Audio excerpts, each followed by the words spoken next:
Alors, la difficulté pour les seniors, c'est le facteur pénibilité. Qu'aujourd'hui, l'organisme de ces salariés est fatigué. Et donc, voilà, c'est compliqué pour eux parce que la productivité a énormément augmenté ces dernières années sur les sites de production. On a un environnement de travail qui est quand même assez froid, je pense, au sein d'un atelier qui est conditionnement chocolat fin. Cet atelier, on va employer jusqu'à peu près 80 personnes, où là, ce n'est que du travail manuel. Il y a très très peu d'automatisme sur cet atelier-là. Donc les personnes, elles sont figées et elles travaillent, c'est du 8 degrés à peu près. Et c'est vrai que c'est des conditions quand même très dures.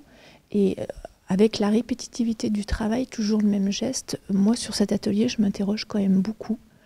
On voit que sur l'ensemble de ces sites, on a un taux de TMS qui se développe de plus en plus. On a de plus en plus aussi de gens qui sont amenés à quitter notre entreprise sous forme de licenciement pour inaptitude professionnelle. Donc on ne peut pas appeler ça une réussite. Il y a ça, et puis bon, je pense que le rendement c'est une chose, mais il faut préserver sa santé. Moi maintenant, je suis arrivée à un âge où je traîne plus les palox par la main, je prends le temps d'aller chercher un transpalette. Les PVC c'est pareil, je prends le temps d'aller chercher un transpalette électrique, parce que bon, il y a 20 ans quand je suis rentrée là-bas, je portais des cartons de 15-20 kilos, ça me faisait rien. Et j'écoutais des collègues de 50 ans qui me disaient oui, mais toi la gamine, tu verras. Et moi je rigolais, je me marrais, je me disais oh les mémères. Et puis aujourd'hui, je suis mémère et je souffre. Alors maintenant, je me corrige toute seule. On a mis en place, donc ça c'est le groupe qui a mis en place ce qu'on appelle des VSC, des visites sécurité comportementale. Et donc chaque salarié est à minima une fois par an, voire 2 fois par an, visité sur son poste de travail. Donc on n'est pas là pour le fliquer lui, mais on est là pour observer pendant à peu près 20 minutes comment il va travailler. Et donc en découle donc une synthèse, et c'est vraiment un vrai dialogue que l'on fait avec le salarié, puisqu'on lui dit, ben voilà, au sein de ton poste de travail, nous on a remarqué que telle et telle chose était bien faite, telle et telle chose était mal faite, au niveau sécurité bien sûr, mais par contre toi, quels sont tes points d'amélioration? Et là je trouve qu'on a quand même fait un réel progrès au niveau de la sécurité par le biais de ces VSC, puisqu'on a vu quand même notre courbe d'accident du travail qui a nettement diminué, et on utilise ces VSC pour également faire évoluer le poste de travail. Quelle chose as-tu constaté au sein de ton poste qui ne convenait pas? Quels sont les points d'amélioration que tu aimerais, etc. Et là, c'est un vrai dialogue. Tout ce qui est travail posté.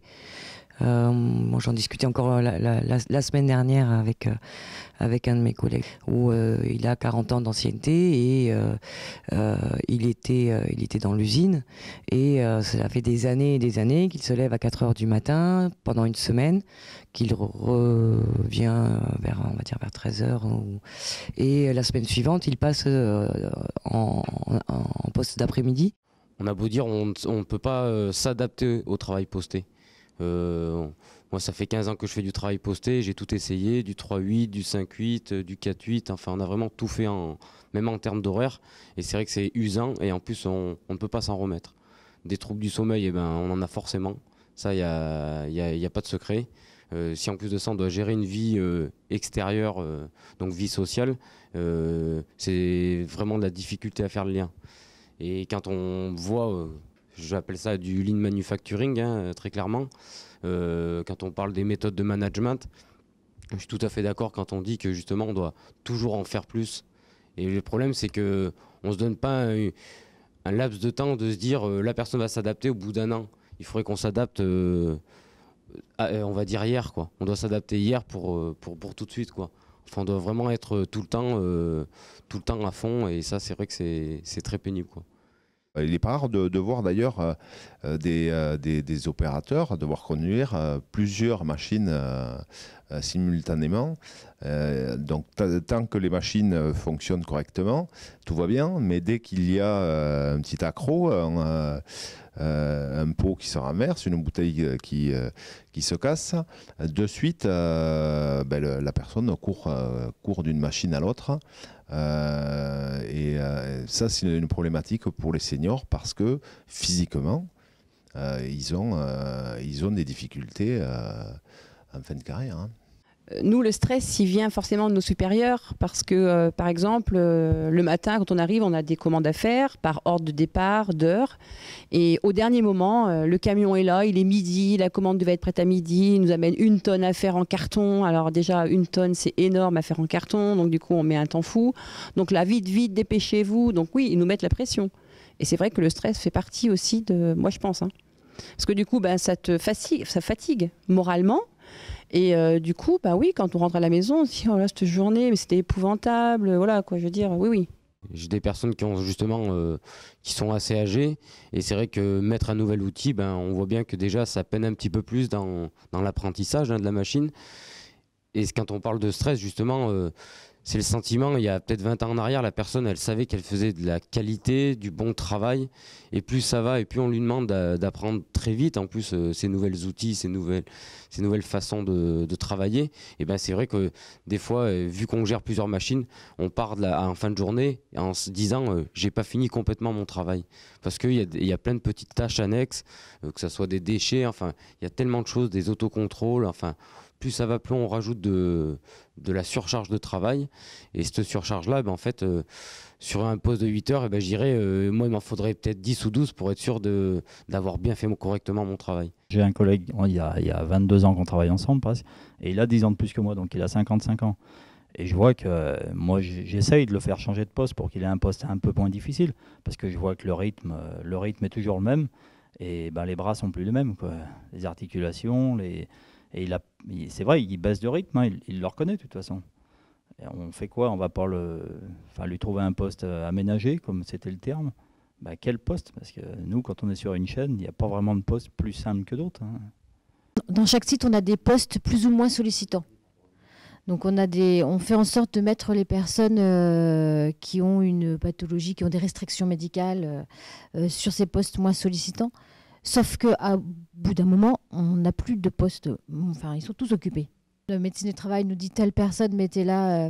Faut lui trouver un poste pour faire en sorte qu'elle soit moins sollicitée. Mais bon, il y en a plus. Si j'enlève telle autre personne de ce poste-là, où je le mets après, etc. On se trouve aussi confronté à des problématiques où on a des personnes qui ne veulent pas changer. Ils ont ce poste-là, ils savent faire ce poste-là. Ce poste-là, il est sollicitant pour son épaule ou autre, mais on ne pourra pas le faire changer de poste parce qu'il veut pas en changer. Voilà. Et c'est vrai que nous aussi, on est confrontés au problème qu'il est très bon à ce poste-là aussi. Donc il veut pas, en plus on trouve qu'il est bon, voilà, il va rester jusqu'au jour où. Pendant longtemps, on avait des services qui permettaient de reclasser des gens qui avaient eu un accident de la vie ou avec un handicap. Donc on avait en interne, on avait notre système de restauration, on avait la tonne des pelouses, on avait le ménage, Aujourd'hui, tout ça, c'est externalisé. Donc le jour où un salarié rencontre un problème de la vie avec un accident de la vie, ça veut dire qu'aujourd'hui, il n'est quasiment pas reclassable dans l'entreprise. Alors ça pose un vrai problème parce que c'est quand même la responsabilité de l'employeur d'aménager les postes de travail et essayer de trouver des solutions. Et je pense que là encore, on peut trouver des solutions à condition qu'on veuille bien se mettre autour d'une table. Après, il y a peut-être l'aménagement des horaires. Aménagement de poste, c'est peut-être pas évident, mais aménagement des horaires, peut-être. Mais bon, c'est une contrainte pour eux aussi. Hein.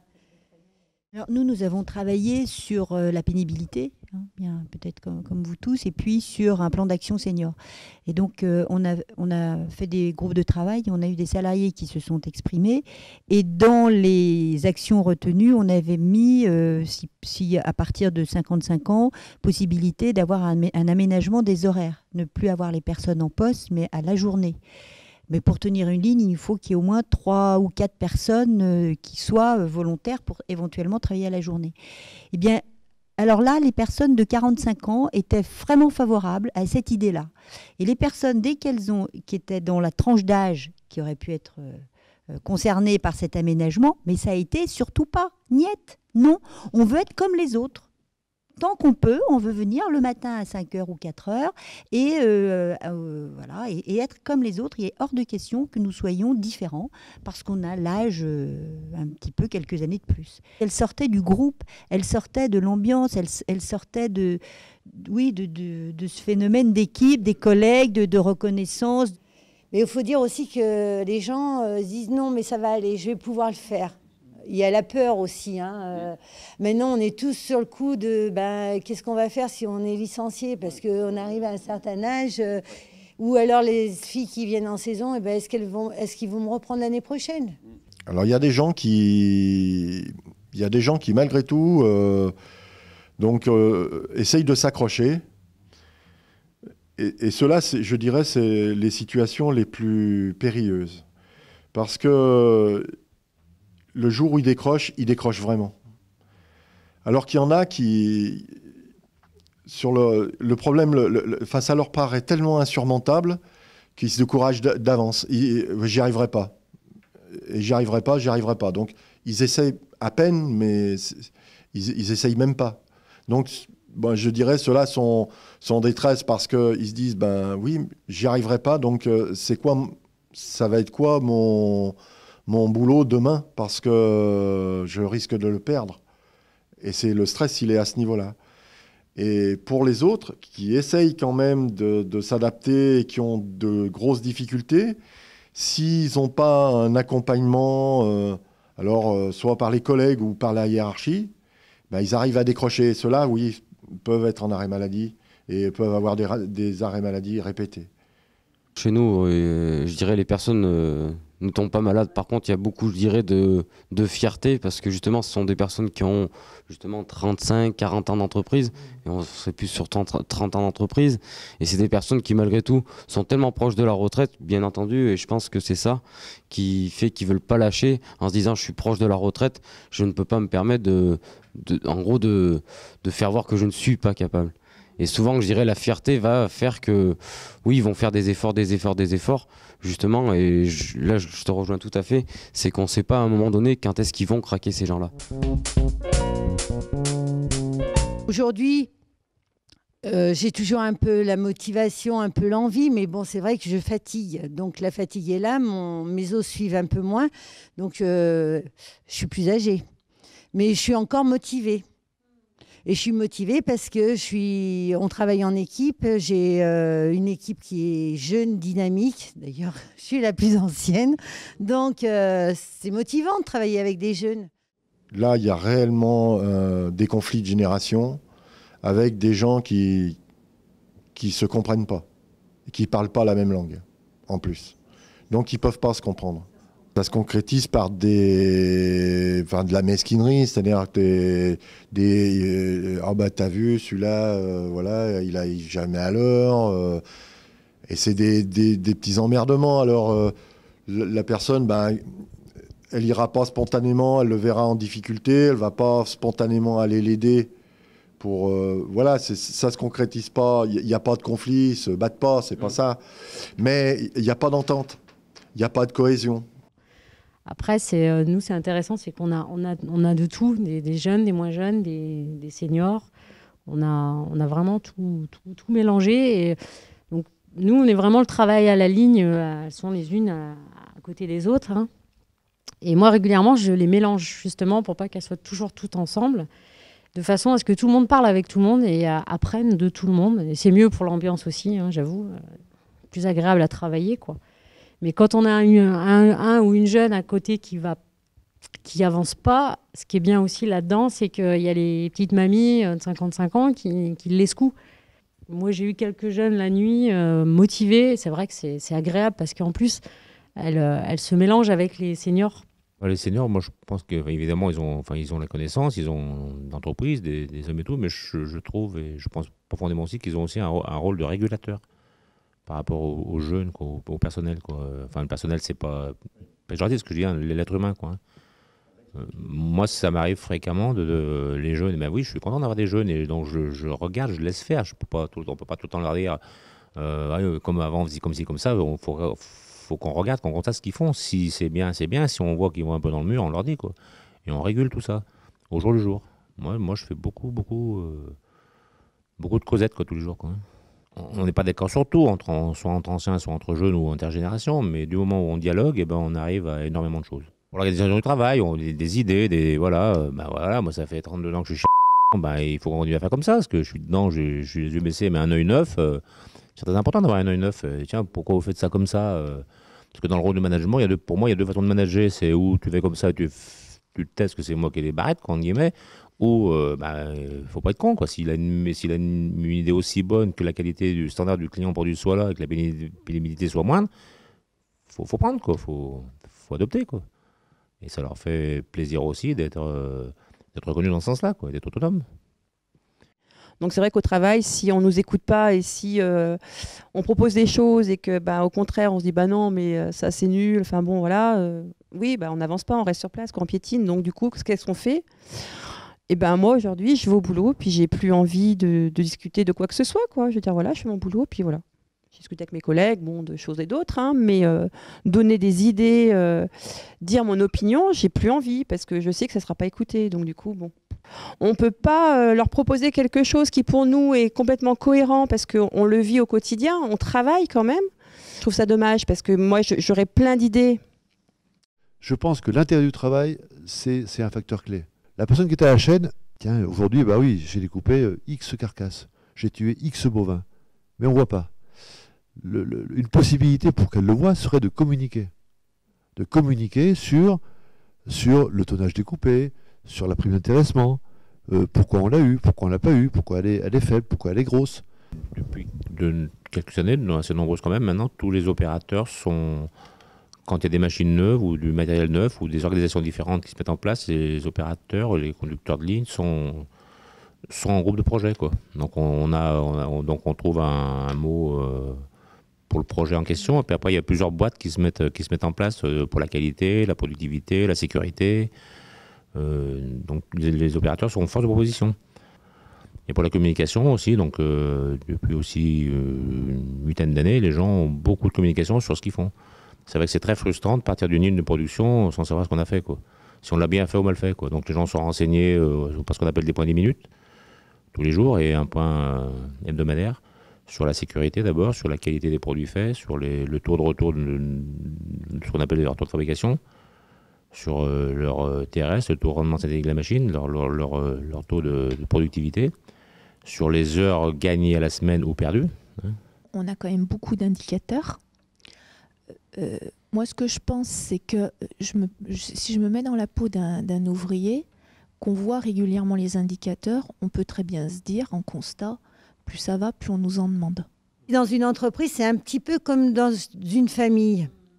Il faut que les gens arrivent à communiquer. S'il n'y a pas de communication, les gens se sentent très mal dans leur boulot. Et nous, dans la chaîne d'abattage, on a la partie sale, la partie propre. Ceux qui sont dans la partie sale, même au réfectoire, on n'a pas le droit de manger avec ceux qui partie propre.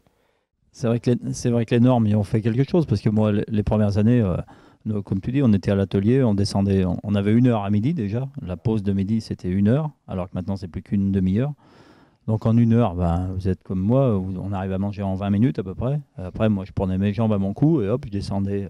J'allais voir les tueurs, j'allais voir la bouverie, j'allais voir tout le monde.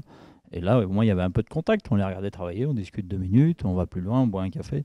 Maintenant, c'est interdit. Donc l'ambiance, elle est cassée, c'est sûr. Il n'y a plus d'ambiance. Moi, personnellement, je ne pense pas qu'il y ait d'évolution à avoir. On puisse nous proposer une évolution, je sais pas. Je sais pas laquelle on pourrait nous proposer, en fait. Après, il faut l'accepter aussi. Hein. Moi, je ne dis pas qu'on ne me l'a pas proposé de devenir chef d'atelier. Donc là, on ne touche plus le couteau. On arrive 1 heure plus tôt le matin, on rentre au cadre. On rentre dans les cadres après. Il faut l'accepter aussi. Moi, j'aime bien le travail de rythme. Donc, je vais pas me plaindre. Je ne dis pas que je n'ai pas des problèmes de santé, mais moi, je dis qu'il faut l'accepter aussi d'évoluer, quoi. Moi, je trouve, bon, je suis chef de tapis, ça me va. On m'a proposé plus haut. Honnêtement, je ne suis pas spécialement intéressé, quoi. Voilà. C'est peut-être un autre travail, sûrement beaucoup moins pénible physiquement, mais mentalement, c'est peut-être autre chose. Hein, parce qu'il y a la pression derrière. Hein. Je pense qu'ils ne leur font pas de cadeaux. C'est une autre peine. C'est une autre peine. Et moi, bon, pareil, on parlait de santé. Tant que j'aurai la santé, je me dis, je suis bien dans mon travail. Si un jour la santé, je prends un gros coup, je vais peut-être dire, là, je vais peut-être l'accepter, le poste, pour arrêter un peu le travail de rythme. Je me suis dit, mais je ne peux pas faire ça toute ma vie. Voilà, donc j'ai réussi à sortir des lignes et à être ce qu'ils appellent maintenant des chefs. Hein, voilà. Et comme Ludovic, là, je ne compte pas m'arrêter là non plus pour justement me préserver moi. Je ne me vois pas à 55 ans sur la ligne à mettre encore mes 4 chocolats, j'y arriverai pas, quoi. C'est-à-dire qu'aujourd'hui, la carrière professionnelle de quelqu'un, c'est pas à 55 ans qu'il faut commencer à prévoir la fin, quoi. Il faut la prévoir bien avant. C'est-à-dire que justement par le biais de la formation, je pense que c'est un levier important. Il faut faire évoluer les gens. C'est-à-dire que si vous ne les faites pas évoluer, quelqu'un qui reste au même poste pendant 30 ans, pour moi, c'est une anomalie, c'est quelque chose de pas normal. Il devrait être capable d'évoluer, de faire autre chose. Au-delà de 45 ans, c'est souvent une adaptation au poste de travail, la formation qui est donnée. Ce n'est pas une formation qui peut faire changer ou évoluer réellement. La formation qui est délivrée par les entreprises, souvent, c'est une formation générique. Et on ne se met pas forcément à la portée, on n'a pas de formation par niveau. Il faudrait des formations par débutants, niveau moyen, au moins 3 niveaux, parce qu'il y a des gens qui manipulent l'informatique très facilement, qui ont ça, des jeunes aujourd'hui, qui sont nés avec l'outil informatique, donc ils manipulent ça très facilement, ils ont plus appris à l'école, pour la plupart, donc c'est pas un problème. Ceux qui ont eu, au cours de leur carrière, qui ont été appelés à avoir des modifications répétées, souvent, ceux-là, ils ont toujours un peu de difficulté, mais ceux-là s'adaptent encore assez vite. Nous, à l'atelier, souvent, moi, j'ai remarqué que c'est des jeunes rentrés qui ont peut-être 4 mois d'entreprise, qui forment les nouvelles. On ne travaille pas tous de la même façon. Et moi, quand je suis rentrée j'ai eu une personne qui m'a formée. Elle m'a formée pendant 15 jours. Mais j'ai eu que cette personne. Et du coup, aujourd'hui, je trouve quand même que c'est dommage de ne pas prendre le temps de former correctement quelqu'un. On lui demande au bout d'une semaine de connaître son travail correctement. Et moi, je trouve ça dommage parce que on perd du temps en fait. La passation de pouvoir, la passation de relais, elle est importante. Et moi, je me fais plaisir aussi en faisant, j'en forme. Hein, et quand je vois qu'ils font les mêmes mouvements que moi, je me dis, tiens, c'est bien, il a compris, au moins il se fatiguera moins par la suite. Après, mais si on veut faire de la formation comme ça, il faut arriver à, j'ai envie de dire, de doubler les postes, ou au moins de me délibérer à ça, quoi, de dire, Daniel, on va te faire remplacer un peu, et puis voilà, tu vas t'occuper d'un tel qui va arriver demain, tu essayes de le former, la semaine prochaine sera peut-être un autre et tout. Et voilà, je pense que là, le poste serait plus cool, quoi. Toujours en faisant les mêmes horaires, mais c'est plus les postes durs. Alors là, ce qui va me motiver, c'est peut-être pouvoir former quelqu'un qui va prendre ma place derrière. Donc j'aimerais bien, là on a commencé un petit peu à en parler, et j'aimerais bien que ça se fasse. La personne que j'aimerais former, c'est sur tous les postes où je suis allée, et j'aimerais la former correctement pour me dire, voilà, j'ai fait ma carrière, j'ai donné mon savoir-faire, et je pars tranquille. Parmi le nombre de personnes qui est susceptible de partir en retraite, tout le monde ne peut pas être tuteur. Déjà, voilà, faut le vouloir, certes. Il faut y être formé, il faut le pouvoir, parce qu'on peut bien former toutes les personnes qu'on voudra. Il y en a qui ne seront pas pédagogues du tout et qui ne donneront pas envie, bien au contraire, ils donneront envie aux salariés de courir à l'extérieur. Après, c'était des thématiques qui faisaient partie des fameux accords des plans seniors. On l'a couché les idées sur le papier et après, il n'y a eu aucun suivi. Enfin, je parle par exemple pour la part de... On avait des idées assez intéressantes sur le papier. Sur le plan d'action, on avait mis en place également les entretiens de seconde partie de carrière. À l'époque, on ne les a pas mis en place, on a pu les développer que cette année. Comme je disais l'autre fois, ça je l'avais déjà souligné, c'est bien joli de faire des entretiens de seconde partie de carrière, mais encore faut-il avoir quelque chose à proposer derrière. Chez nous, c'est mis en place les entretiens de seconde partie de carrière. Ce qu'il en ressort quand même, c'est une fatigue au travail. Beaucoup des problèmes de dos, etc. Mais une fatigue physique. Pas de démotivation, les gens, ils n'ont pas poussé leur réflexion jusque-là, ils n'ont pas été peut-être osé dire qu'ils étaient démotivés, hein, c'est peut-être, mais plus des problématiques de santé qu'il en ressort. Peut-être que pour qu'ils osent dire ou s'exprimer, dans un premier temps, au-delà d'un entretien de face à face, peut-être qu'un questionnaire entre guillemets anonyme pourrait être remis à une certaine partie de la population et puis après analysé comme donnée globale. Et puis après, des entretiens face à face. Puis après, il faut effectivement faire une étude au niveau de la démographie. Et je sais que nous, c'est un petit peu particulier parce qu'on s'aperçoit qu'il y a des gros pools à peu près d'une dizaine de personnes qui vont tous partir d'un coup. Et puis pendant 2 ou 3 ans, vous aurez pratiquement plus rien.